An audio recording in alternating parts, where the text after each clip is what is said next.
Olá pessoal, bom, hoje eu vou compartilhar com vocês um pouco aí da minha experiência, uma experiência difícil, porque foi longa, né? E também teve não só a questão do tempo, mas a intensidade com que tudo ocorreu. E vou passar para vocês também como que eu enfrentei as situações mais difíceis e como eu consegui superar, realmente como consegui curar, e no final algumas dicas, alguns pontos importantes para serem trabalhados, pontos que você vai poder usar no teu dia a dia se de repente você também teve ou tem síndrome do pânico, né? Então,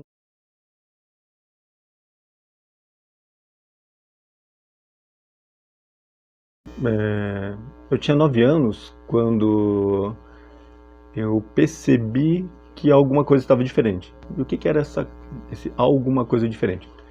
Era uma, uma agitação muito grande que se convertia em ansiedade, insegurança e timidez.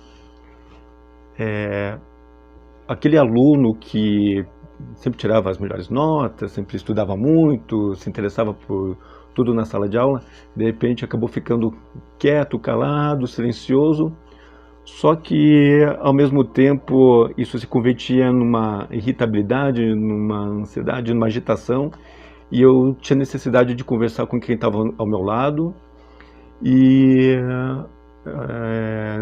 não conseguia prestar atenção no que a professora falava, não conseguia nem concentração, nem memória, nada.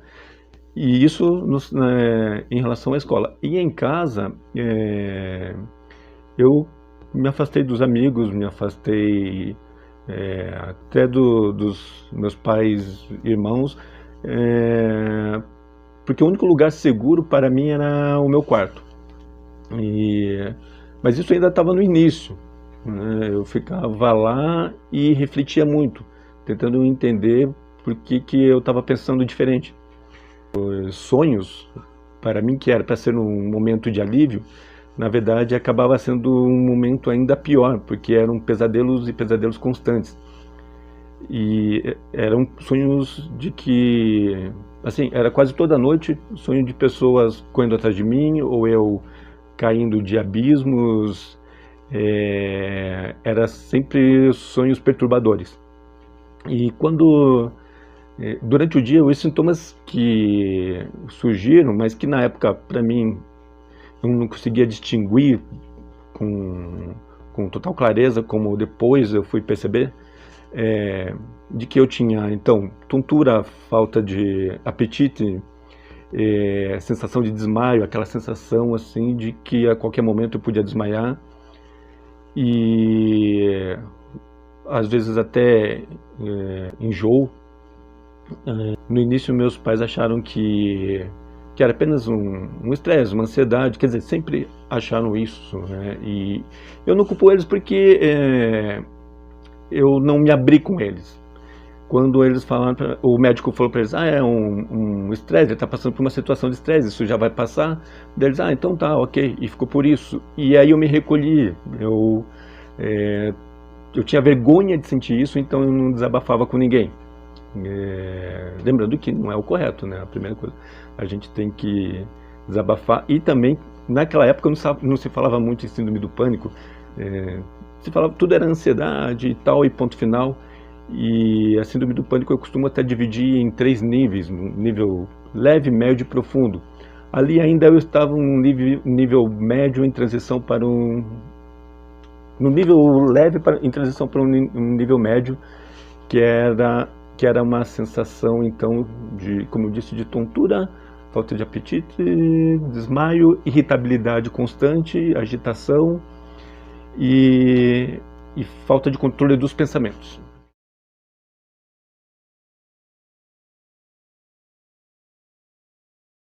As coisas estavam piorando porque de primeiro da sala eu passei a ficar com as notas entre os últimos, né? E até os professores questionavam e me cobravam isso.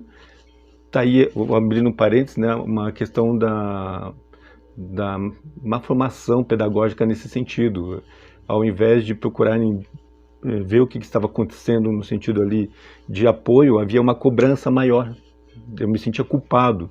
E a culpa é uma coisa que carrega muito quem tem a síndrome do pânico, porque ela se vê impotente de fazer as coisas e é cobrado por isso, e então os outros a culpam e ela assume essa culpa para si.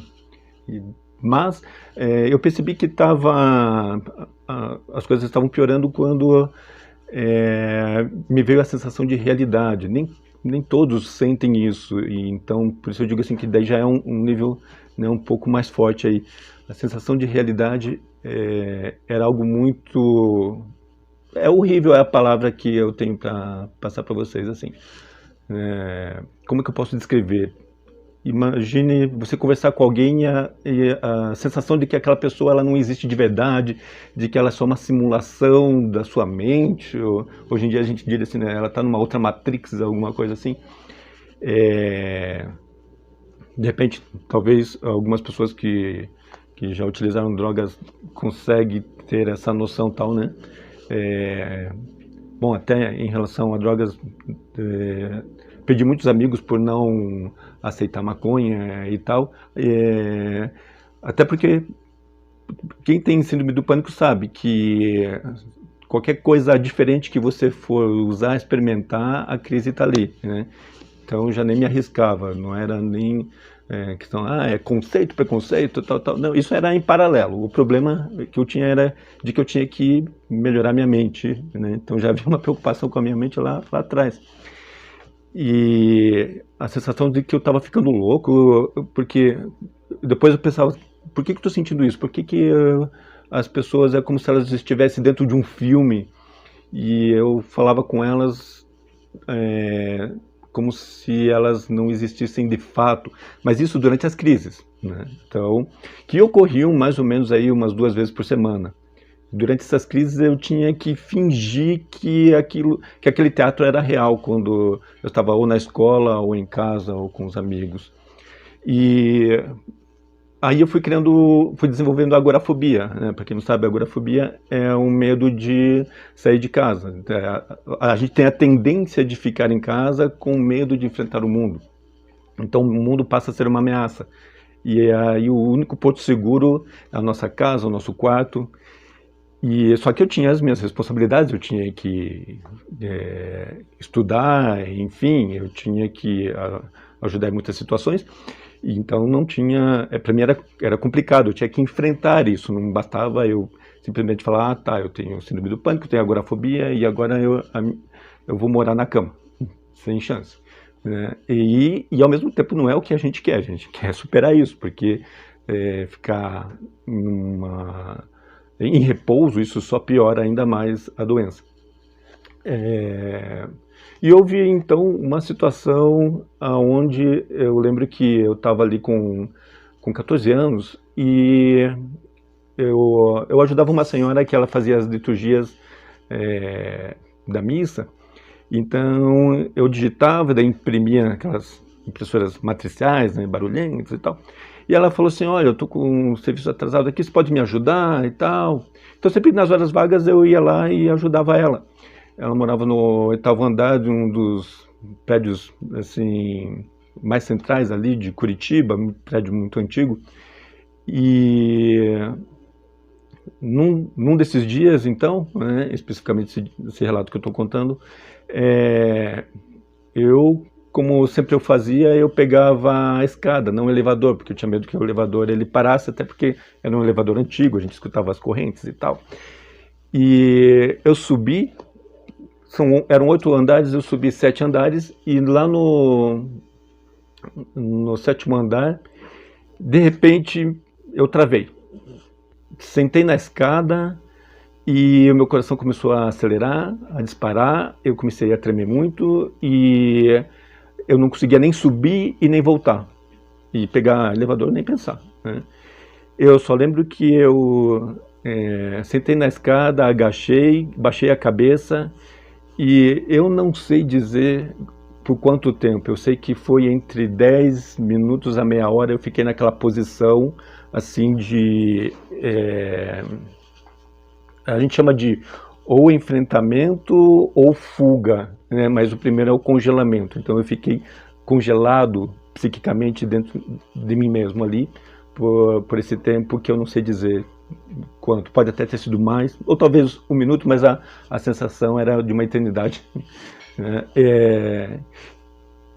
E quando ninguém passou por ali, nada, simplesmente eu comecei a respirar e de repente eu senti que estava melhor.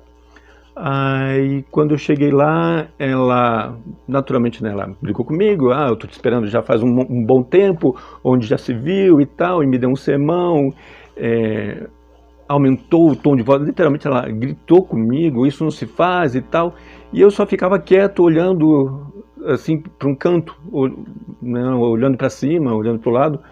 E aí ela, nossa, além de tudo você é snob, a gente fala com você, você ignora, você faz de conta que não tá nem aí, mas na verdade não, eu tava, enquanto ela falava as imagens vinham na minha cabeça, eu não tive culpa, eu não queria ter feito isso, me perdoa e tal, mas o que eu projetava era aquela, como hoje se diz hoje em dia, né, uma cara de paisagem, e isso enfureceu ela ainda mais, e ela me mandou embora, falou assim, olha, não preciso mais da tua ajuda. Você vê, eram situações que eu não queria ter passado, mas tudo isso era consequência, né, da síndrome do pânico ali.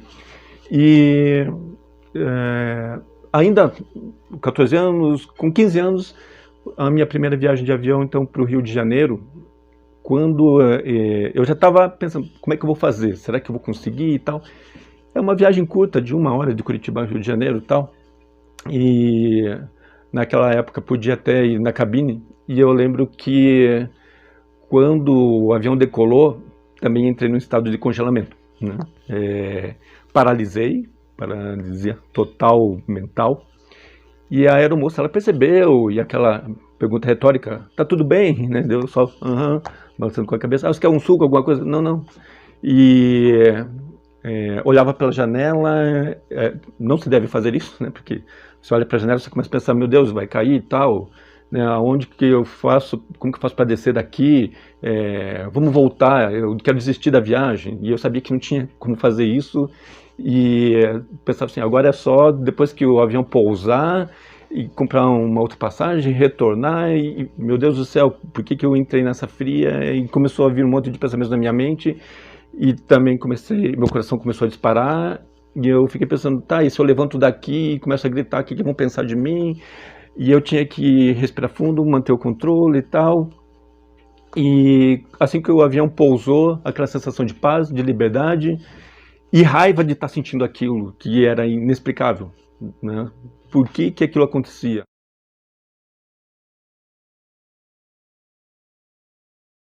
E as coisas só pioravam. Como se não pudesse piorar mais, né? Mas só pioravam. Acabei perdendo uma oportunidade legal, bacana, divertida, que era um dos meus sonhos, conhecer a Disney, e a passagem foi comprada, tudo, e uma semana antes eu inventei uma história de que tinha ficado em recuperação e não ia poder viajar, e aí a gente conseguiu o reembolso da passagem e tal, e quer dizer, eu, né, os meus irmãos foram, e eu acabei ficando em casa, com medo de sofrer novamente uma crise de pânico durante o voo. Houve um momento assim que foi bem marcante também, onde numa festa de confraternização, né, que havia sempre aos domingos assim na casa da minha avó em Curitiba, estavam todo mundo lá comendo churrasco e tal, e eu não estava com crise do pânico, mas eu estava com depressão, uma depressão muito profunda, me questionando o que eu estava fazendo ali, por que eu vinha ao mundo, por que eu tinha que sofrer daquele jeito, até quando que isso ia acontecer. E o mais interessante é que quem tem síndrome do pânico, ao contrário do que muitos pensam, não quer morrer, pelo contrário, quer viver e quer viver muito.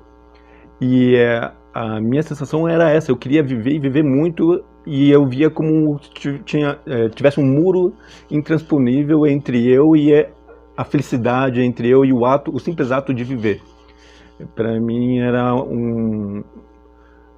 Eu comparo assim como um labirinto, onde você está perdido dentro da sua própria mente, preso na sua própria mente, e esse labirinto parece que vai, nos momentos de crise, vai asfixiando, você sente que vai faltando ar, vai perdendo o controle.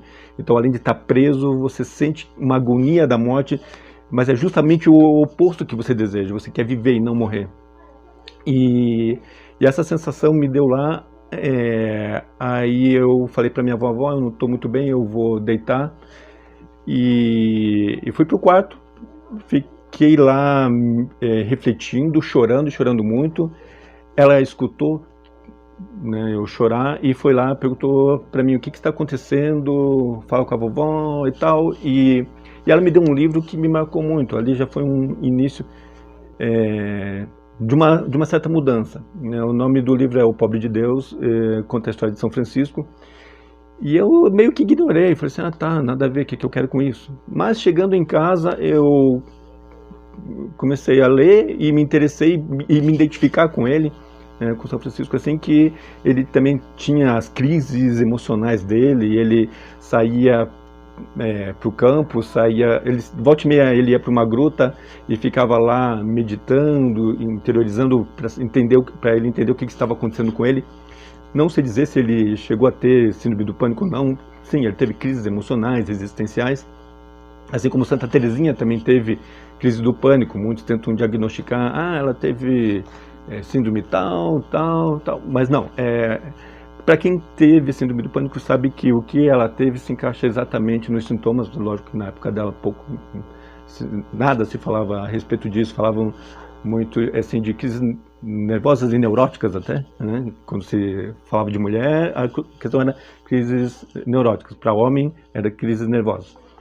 E ali foi até um primeiro passo em relação à minha espiritualidade, e não tem como dissociar a minha cura, então, como estou falando do meu relato, né, a minha cura pessoal aí em relação às experiências espirituais. E numa das noites, após ler o livro, eu sonhei que estava num deserto, agonizando, como eu disse para vocês, né, eu tinha pesadelos constantes e naquele pesadelo eu fui pego, né, assim, ou seja, não sei dizer se era um espírito, na verdade eram pessoas vestidas de preto que eu não via o rosto e elas me afogavam com correntes. E elas não falavam nada, simplesmente eu andando no meio daquela multidão, falta de ar, agonia, angústia. E eu lembro assim de ter no sonho, no pesadelo chamado muito por Deus, e de repente eu estava num lugar calmo, tranquilo, num jardim lindo, e aí eu vi um monge e ele falou assim, não se preocupe, seja forte, tudo que você está passando é para a tua evolução, para você poder compreender as pessoas no futuro. Falou outras coisas, assim, resumindo, é isso, né? Apesar de que no momento lá ficou meio confuso para mim, eu não entendia direito o que ele estava querendo dizer com aquilo. E assim, daí eu perguntei, mas quem que é você? E ele tirou o capuz e ele falou, eu sou Francisco de Assis. E nisso eu acordei.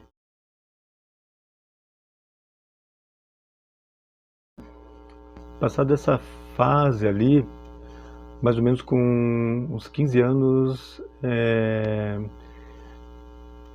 as crises se mantiveram, não pioraram nem melhoraram, mas eu consegui lidar um pouco mais com a situação.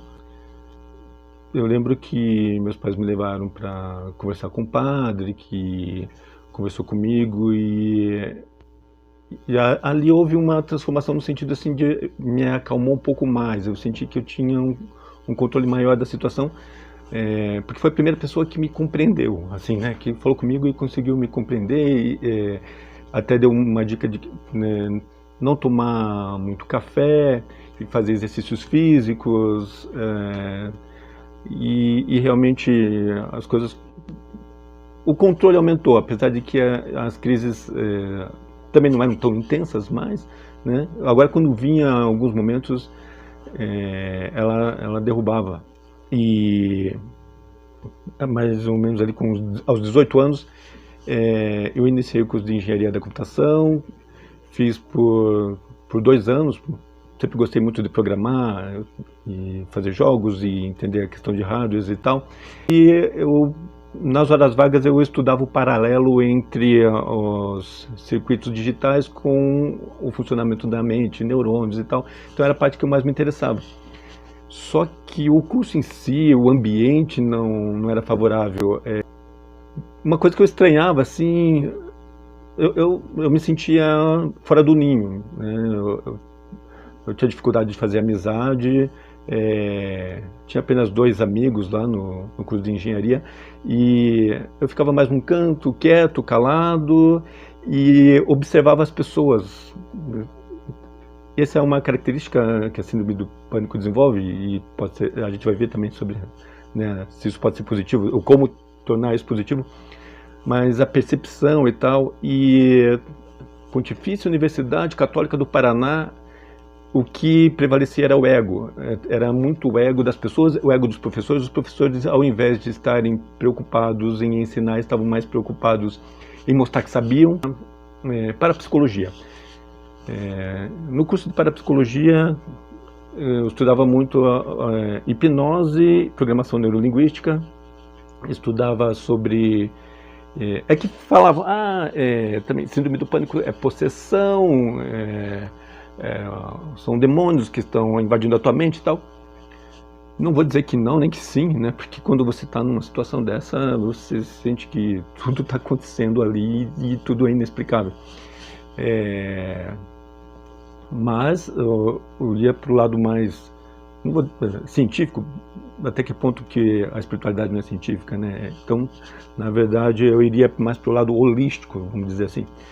E via resultados, isso que era interessante. No entanto, o que... fiz o curso de parapsicologia, que eram 2 anos, né? Na época não era reconhecido pelo MEC, mas o certificado ali era em 2 anos, e é um curso maravilhoso, assim, muito interessante. As pessoas com uma energia autoastral, parecia que eu conhecia um outro lado da vida que eu não conhecia, até porque nos finais de semana a gente fazia encontros numa chácara, onde então havia ali trabalhava questões energéticas, meditação, contemplação da natureza, e eu me identificava com aquilo e eu sentia uma paz muito grande. Na época não havia, né, o ayahuasca, nem o Santo Daime lá. Talvez se houvesse, eu teria experimentado, se bem que isso aí, para quem tem síndrome do pânico, aquilo pode piorar a situação, e eu, no caso, evitava qualquer coisa diferente, nem como que é? Aspirina eu não tomava. Você tem dor de cabeça, toma uma aspirina. Não, né? Eu ficava com medo do que poderia acontecer tomando qualquer coisa diferente, sendo que não teria um problema tomar uma aspirina na época aí. Bom, depois do curso de parapsicologia, eu resolvi entrar para o seminário.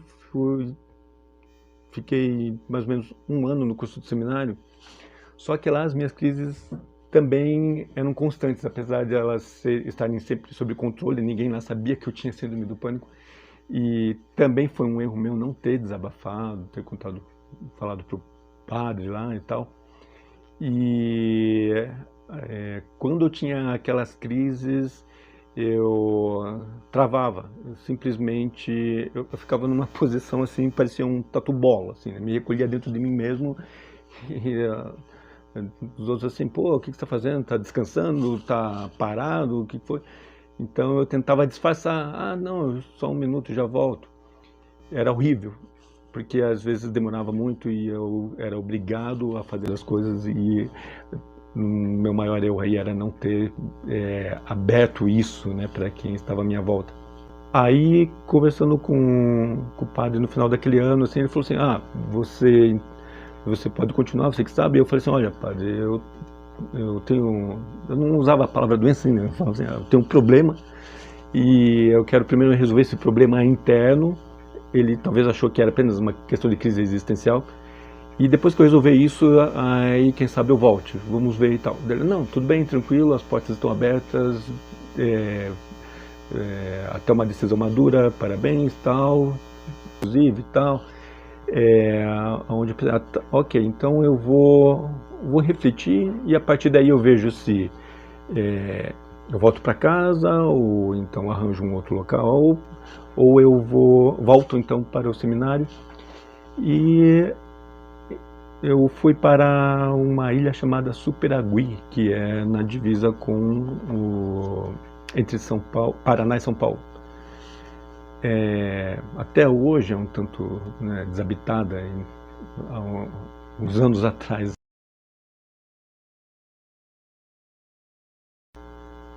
E nessa ilha, quando eu cheguei lá, que havia eram índios, né?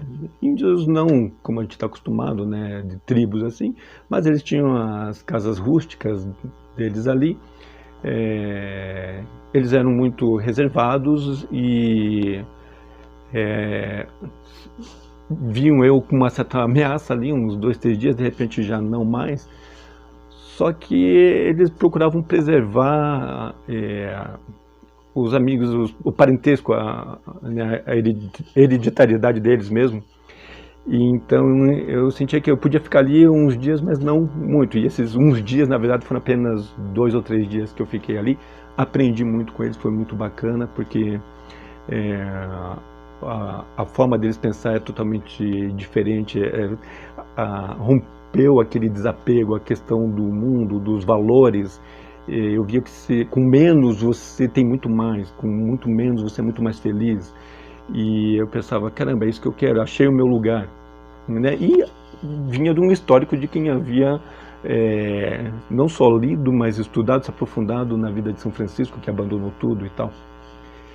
E eu não tive mais vontade de ir para casa. O que eu fiz foi voltar até o litoral ali, que era Guaraqueçaba, e comecei a andar, virei um andarilho. Comia frutinhas das árvores, às vezes eu pescava alguma coisa, não me preocupava com essa questão da comida. Isso que eu achei muito incrível, até porque tinha muita bananeiras em todo canto. Se eu quisesse, né, teria até engordado. E eu pensava, não, eu não vou levar nada, não vou acumular nada a cada dia no seu tempo e tal. E foi uma experiência bem interessante, apesar de que numa das noites eu senti uma fome assim, delirante. Foram assim 2 dias então que eu tinha ficado sem comer absolutamente nada, só tinha bebido alguma coisa, água, mas eu tinha andado muito e de repente me veio pensamentos na mente assim em relação à comida e tal. E naquela noite choveu muito, choveu um temporal, no qual eu então procurei me esquivar literalmente debaixo de uma ponte que havia numa estradinha lá. Mas no dia seguinte, né, retomei o meu caminho e eu disse para mim mesmo, eu nunca mais vou voltar. E eu pensava, só tenho que encontrar algum lugar legal para ficar, de repente uma praia deserta, algum lugar que eu sinta paz, tranquilidade. E alguns falam, isso é uma fuga, isso é... Depende, cada um tem uma experiência e a gente toma as nossas decisões a partir das nossas experiências, a partir daquilo que a gente vive. Então, qualquer caminho que a gente tome é baseado no que a gente passou, situações que a gente vê entre pós e contra. Então, independente de qualquer coisa, era minha história e minhas escolhas. Então eu subi por uma cachoeira, acompanhando a margem de uma cachoeira.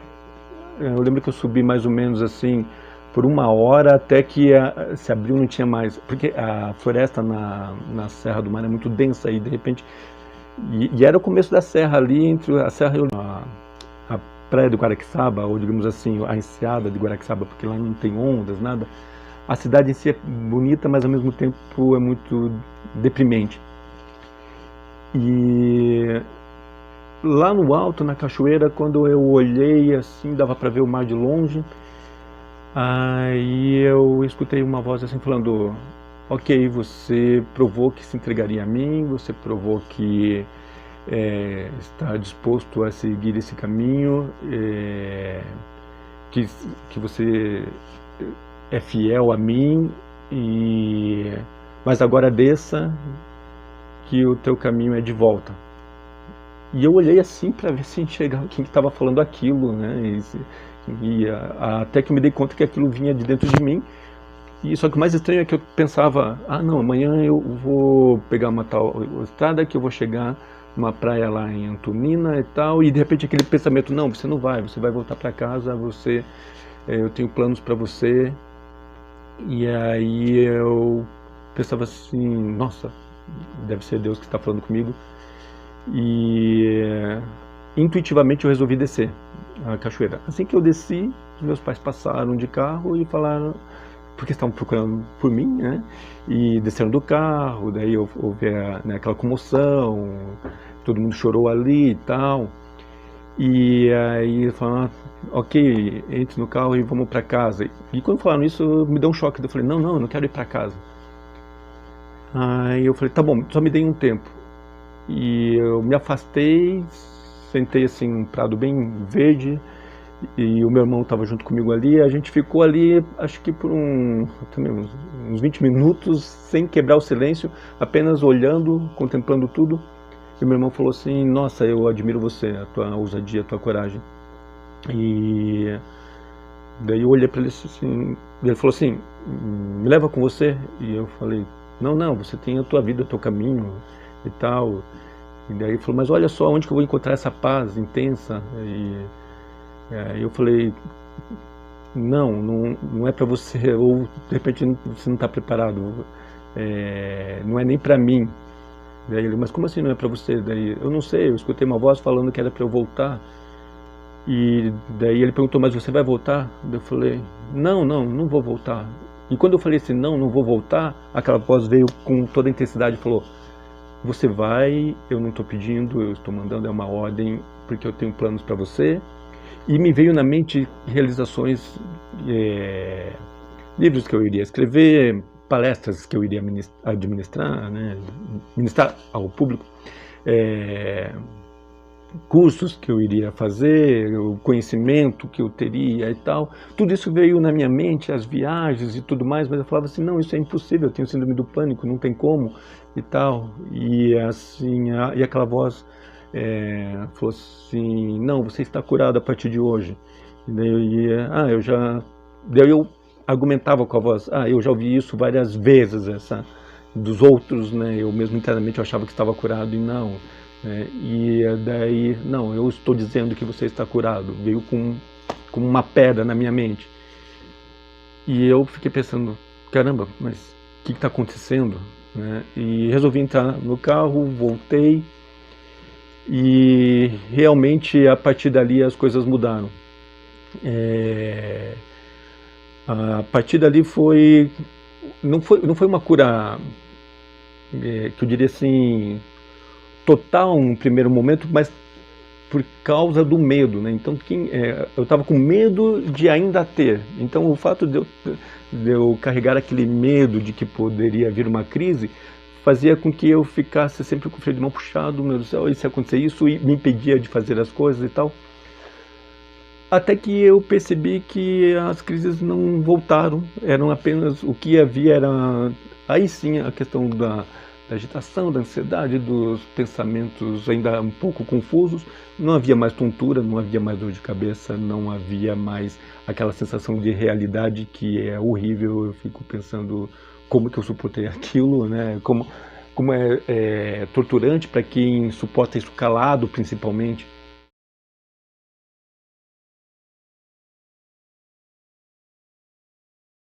Aí eu comecei a fazer o curso de psicologia, sentia ainda uma certa inquietação, e lá no curso a gente aí tem contatos, né, com medicamentos e tal, e eu pensei assim, tá, para eu me garantir que realmente eu estou bem e tal, eu vou tomar um Rivotril, vou tomar paroxetina, ou seja, comecei a experimentar de tudo. mas já não tanto em função da síndrome do pânico, né? Na verdade em função da TAG, que é o transtorno de ansiedade generalizada, e com medo de vir a ter uma síndrome do pânico. Então o medo de ter medo fazia com que eu desencadeasse uma inquietação. E sentia que aquilo me ajudava. O Rivotril, ele me deu muito sono, aí eu tive que parar. Depois a paroxetina, por uns 2 dias eu me sentia bem, de repente eu me sentia muito mal, dava um efeito rebote, uma angústia muito grande. Pensei, não, isso aqui não está adiantando.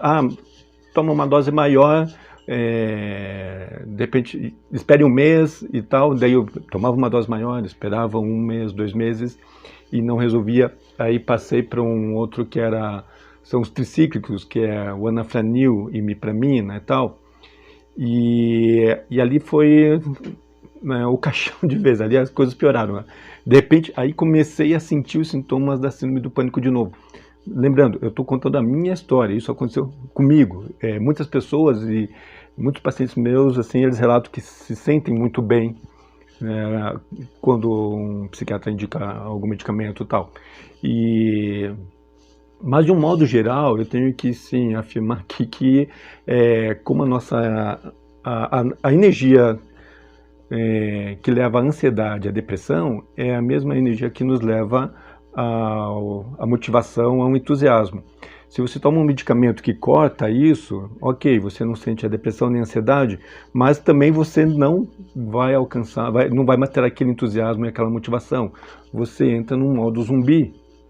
Você não quer saber de mais nada, você fica no quarto dormindo e quando você sai, você fica simplesmente indiferente a tudo, alienado a tudo. Então, como emergencial, né, para as crises, eu acredito sim que é muito bem-vindo o medicamento, mas como um tratamento, nesse sentido aí, eu não tenho observado muito efeito nas clínicas, né, nas terapias. Mas lógico, cada um puxa a sardinha um pouco pro seu lado aí e tal, né? O que eu percebi, assim, que tirou aquele medo de que pudesse vir novamente e tal, foram as auto-hipnoses, foram também os tratamentos de terapia, onde eu participei de muitos cursos de programação neurolinguística e então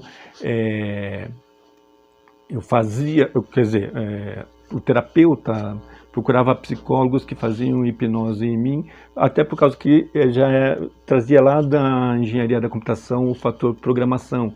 Então eu sabia que, uma vez programado, o cérebro ele age com respostas, com resultados. E é ali que eu fui me libertando dos meus medos. E ao mesmo tempo, uma das situações então era, bom, hipnose, suplementos, exercício físico, mas um fator chave para mim era fazer meus retiros espirituais. Então, pelo menos umas 2 vezes por ano eu tinha que acampar num lugar distante, onde eu ficava em jejum, em oração, contemplação da natureza, fazia penitência, trocava minhas ideias com Deus ali. E vinham insights, ocorreram visões a partir dali. Seria muito fácil falar, seria o quê? Episódios esquizofrênicos, você estava ouvindo vozes, você estava... E não, né? Eu sei diferenciar muito bem o que é uma coisa da outra, e até os meus sonhos, eles se tornaram muito mais lúcidos. E eu diria eu não chamaria nem de sonho, eu chamaria de visões. E sim, eu tenho os meus sonhos, mas quando eu sinto assim que é Deus querendo falar comigo, são visões. Por quê? Porque ele tem tudo tem uma sequência linear, é tudo muito intenso e real. Não são imagens abstratas, são imagens concretas acontecendo e que se projeta, se reflete durante o dia. Ou seja, vem uma resposta em relação àquilo, ou seja, vai acontecer tal coisa, aquilo acontece. Enfim, nas minhas experiências espirituais eu vou comentar melhor sobre isso. E eu acredito que a síndrome do pânico foi uma forma que Deus utilizou para para lapidar o meu ser, para fazer com que eu me tornasse mais desapegado, trabalhar minha humildade, ver o que realmente vale a pena, sem a gente abrir mão, porque as pessoas falam assim, humilde, coitadinho, tem que ser pobre, não sei o quê. Não, humilde é o coração, né? Você tem que ter o coração e a mente humilde nesse sentido. Até porque, para mim, houve um efeito aí rebote no sentido de me projetar. Eu fiquei tanto tempo aprisionado na minha própria mente, como comentei, né, aquela questão do labirinto, como uma mola que fiquei tanto tempo pressionado que aí eu queria expandir, o mundo ficou pequeno para mim. Eu pegava o carro e viajava horas e horas, não importava para onde. O dinheiro que eu juntava era sempre para alguma viagem internacional e tal. E ali eu percebia que eu estava completamente curado, porque era nesses momentos que eu sentia uma sensação de paz intensa, me sentia conectado com Deus, sentia que eu estava expandindo o meu ser, expandindo a minha mente, estudando melhor. É até uma forma assim da nossa glândula pineal ela se abrir e entrar em conexão, né, com outras frequências nesse sentido, mas tudo dentro de um controle assim total. Você sente que você está muito mais vivo, presente e uma força. Depois dessa experiência, você perde o medo de tudo. Você perde o medo de morrer, você passa 15 anos com medo de morrer, que de repente você pensa, caramba, agora eu vou viver. Então, você é capaz de enfrentar tudo, você sente que nada é impossível para você, e aquilo que era maldição lá na frente se torna uma bênção. Quando eu olho para trás eu falo, no primeiro momento eu me questiono, cara, Deus, por que eu tive que passar por isso? E depois Deus, obrigado por tudo isso, porque fez com que hoje eu me tornei a pessoa que eu sou. Hoje, se alguém fala para mim, olha, eu sinto isso, isso, isso, eu sei exatamente o que ela está sentindo, eu compreendo ela e consigo entrar no mundo dela, pegar ela pela mão e tudo bem, tem uma saída, você não está enxergando, está tudo uma névoa, mas vamos por aqui. Então, bom, eu podia ficar horas falando, eu tive muitas experiências, situações e tal, né, e o que eu queria passar para vocês é isso. Espero que vocês tenham gostado. Deixem suas perguntas aí no comentário, vamos voltar, né, a esses pontos, principalmente questão relacionada aí a terapias e como lidar nos momentos de crise. A princípio era isso, muito obrigado, fiquem com Deus, até a próxima.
vai aumentando de espessura, aumentando juntamente a sua dificuldade em avançar.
Pronto para os desafios que lhe surgem.